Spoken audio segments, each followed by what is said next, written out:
नमस्कार, स्वागत है आपका हमारे इस YouTube चैनल पर। मैं मनमोहन श्रीवास्तव आपका हार्दिक अभिनंदन करता हूं। इतनी देर रात को आपसे बात इसलिए कर रहा हूं क्योंकि जो डेटा आप जानना चाहते हैं उसको आने में बहुत देर हो गई।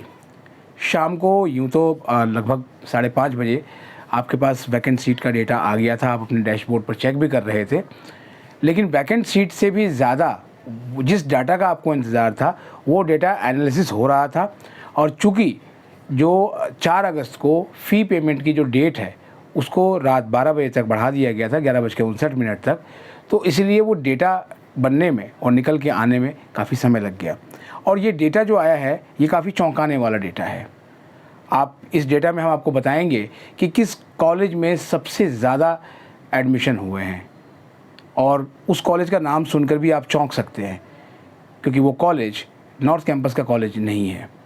इसके अलावा कितने ऐसे प्रवेशार्थी हैं जिन्होंने अपनी सीट फ्रीज़ कर दी है, और कितने ऐसे प्रवेशार्थी हैं जो अपग्रेड के लिए गए हैं, वो भी डेटा हम आपको बताएंगे। लेकिन एक बार फिर आपसे निवेदन करूंगा, क्योंकि आज ड्यू की एडमिशन ब्रांच ने बिल्कुल आगाह किया कि कई ऐसे फर्जी ईमेल और डेटा घूम रहे हैं जो है बाहर, उन पर आप आंख मूंद कर विश्वास ना करें। इससे आपको परेशानी हो सकती है। किसी भी ऑथेंटिक इन्फॉर्मेशन के लिए आप ड्यू की वेबसाइट को लगातार देखते रहें और उस पर आने वाली सूचनाओं को ही और सबसे ज़्यादा ऑथेंटिक मानें। अब बताना शुरू करते हैं। पहली चीज़, सबसे पहले 2 सवाल स्टूडेंट्स के मन में चल रहे हैं। पहला सवाल, सर अपग्रेड के लिए चले गए हैं, क्या होगा, सीट मिलेगी या नहीं मिलेगी। सवाल यह है कि अगर आपने अपग्रेड के लिए दे दिया है तो अब आपको इंतज़ार करना पड़ेगा कि आपकी सीट अपग्रेड होती है कि नहीं होती है। आप अप्लाई किए हुए अपने ऑप्शंस को वैकेंट सीट के डाटा के साथ कन्वर्ट मत करिए, क्योंकि वैकेंट सीट्स में आपको जो है वो डेटा देखकर काफ़ी निराशा मिल रही होगी, क्योंकि जो बीकॉम ऑनर्स और बीकॉम के जो कुछ पॉपुलर कोर्सेज़ हैं उनमें ज़्यादातर कॉलेजेस में जो है वो डेटा 0 दिखा रहा है, यानी कि वहाँ पर उसके हिसाब से कोई सीट नहीं है उस वैकेंट डेटा के हिसाब से। अब हम आते हैं उस डेटा के ऊपर जो राउंड 1 में आया है। आपको आज मेरा गला भी बैठा हुआ दिख रहा होगा क्योंकि आज काफ़ी भाग दौड़ रही, और आपके लिए इस डेटा को लेकर हम आए हैं। सबसे पहले तो ये जान लीजिए कि टोटल कितने एडमिशन फर्स्ट राउंड में हुए हैं। तो शाम को 5:30 बजे तक जो डेटा था उस डेटा के मुताबिक लगभग 61,598 एडमिशन हुए थे कंफर्म, जिन्होंने फ़ीस वगैरह जमा करा दी थी। लेकिन कुछ घंटों के बाद ये डेटा थोड़ा सा बदल गया, और जो अपडेटेड डेटा है उसके मुताबिक 62,008 जो प्रवेशार्थी हैं उन्होंने अपना प्रवेश सुनिश्चित किया है फ़ीस वगैरह जमा करा के दिल्ली विश्वविद्यालय में। तो ये 62,008 का आंकड़ा है। अब इसका एनालिसिस करते हैं कि इसमें कितने मेल पर्सन्स हैं और कितने फीमेल हैं। तो लगभग 47% मेल हैं और 53% यानी 53% जो है फीमेल हैं। इस डेटा को जब हम एनालिसिस करने लगे तो एक चौंकाने वाला आंकड़ा निकल के आया, जो हो सकता है आगे आने वाले समय में इसको लेकर इस पर बड़ी चर्चा हो, और वो है ऑप्शन फ्रीज़ करने का। हम ये मानकर चल रहे थे कि लगभग 15,000 जो प्रवेशार्थी हैं वो फ्रीज़ करने का ऑप्शन चुनेंगे, और कमोबेश ऐसा ही हुआ। 12,733 प्रवेशार्थी हैं जिन्होंने, जो शाम 5:30 बजे तक का जो ये आंकड़ा है उसके मुताबिक उन्होंने अपना जो एडमिशन है वो फ्रीज़ किया है।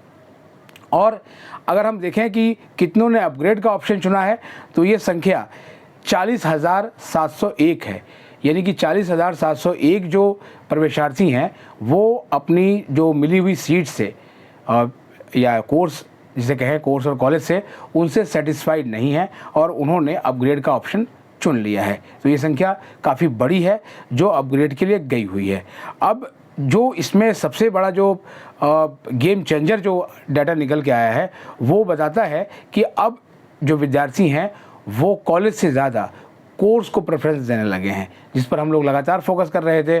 ड्यू के तमाम जो एक्सपर्ट आ रहे थे वो यही कह रहे थे कि आप अपने कोर्स पर फोकस करिए, कॉलेज पर नहीं। और उसके मुताबिक जो सबसे अधिक टॉप 5 कॉलेजेस हैं which maximum admissions have been done, उसमें सबसे जो निचली पायदान पे यानी 5वें नंबर पर है वो है Kirorimal college.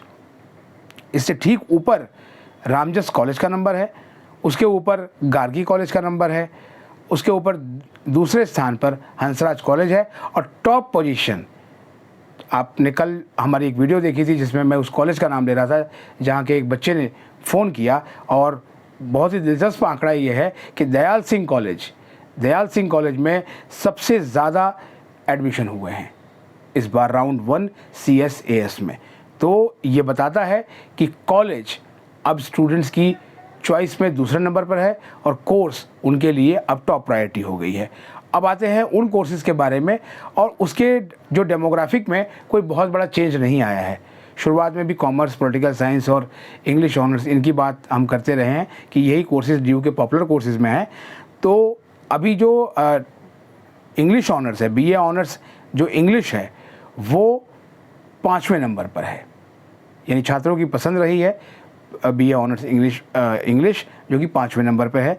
BA honours economics ये 4थे नंबर का कोर्स है। BA ऑनर्स पॉलिटिकल साइंस ये 3रे नंबर का कोर्स है।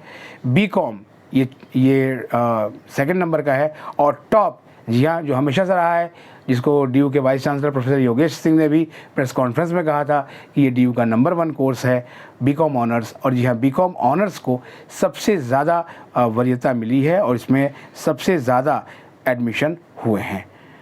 और सबसे बड़ी बात यह है कि इस बार जो एडमिशन की संख्या है वो पिछले वर्ष के मुकाबले ज़्यादा है, यानी कि वो जो DU के VC साहब ने एक मास्टर स्ट्रोक कहा था कि 20% सीटें हम जनरल कैटेगरी में और 30% सीटें हम रिज़र्व कैटेगरी में एक्स्ट्रा एलोकेट करेंगे फर्स्ट राउंड में ही।